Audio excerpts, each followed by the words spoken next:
আসসালামু আলাইকুম সবাইকে। আজকে পরিচিত করিয়ে দেব আমার একমাত্র শালা, স্মার্ট হ্যান্ডসাম স্মার্ট বয়। তার নাম হচ্ছে জীবন এবং সে আগামীতে ভবিষ্যৎ সব মেয়েরই জীবন হবে।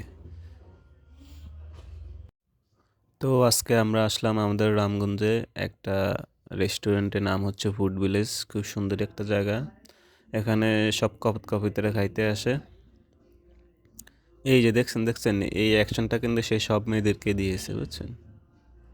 তো ড্যাশিং বয়ের সাথে আজকে একটা চ্যালেঞ্জ হবে। আচ্ছা, তুমি কম মিনিটের ভিতরে খাইতে পারবা এটা কও।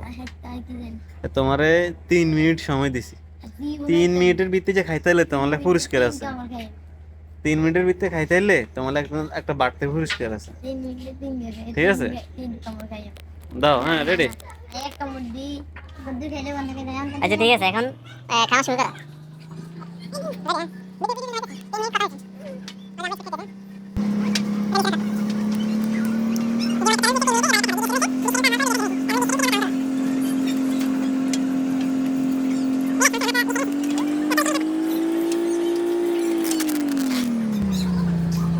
রামগঞ্জ ফুড ভিলেজ জায়গাটা অনেক সুন্দর। এখানে ফ্যামিলি নিয়ে ঘুরতে আসতে পারেন লাঞ্চ বা ডিনারের জন্য।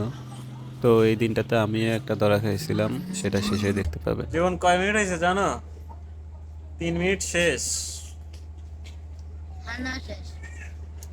3 মিনিটে মাত্র অর্ধেকও হয়নি। তো শালা চ্যালেঞ্জে ফেল, সে পাস করতে পারলো না, কিন্তু সে ভাব ধরছে সে পাস করে ফেলছে। এখানে কিছু খরগোশ আছে, খরগোশগুলো দেখতে অনেক সুন্দর, খাওয়াইতে ইচ্ছা করে, একটু আদর করে দিতে ইচ্ছা করে। 4টা খরগোশ আসে দেখলাম। যাও নায়কের মতো একটা পোজ দিয়ে আসো। তো বিকালে শালা দুলাভাই বার্গার চ্যালেঞ্জ শেষ করে বাসায় গেলাম, কিন্তু বাসায় গিয়ে তো আরো মহাবিপদ। বউ শুনতে পেলে এখন বউ বানা ধরছে, বউ আসবে। তো কি আর করা, শেষমেশ বউকে নিয়ে আসলাম। ফুড ভিলেজের রাতের পরিবেশটা অনেক সুন্দর, অনেক রকমের লাইট এবং দেখতে অনেক সুন্দর লাগে। আমাদের রামগঞ্জে এই ফুড ভিলেজটা আলহামদুলিল্লাহ সুন্দর একটা সন্ধ্যা গেল। শালা দুলাভাই সবাই মিলে নাস্তা করলাম, খাওয়া দাওয়া করলাম। তো আজকের ব্লগ এখানেই শেষ। আল্লাহ হাফেজ।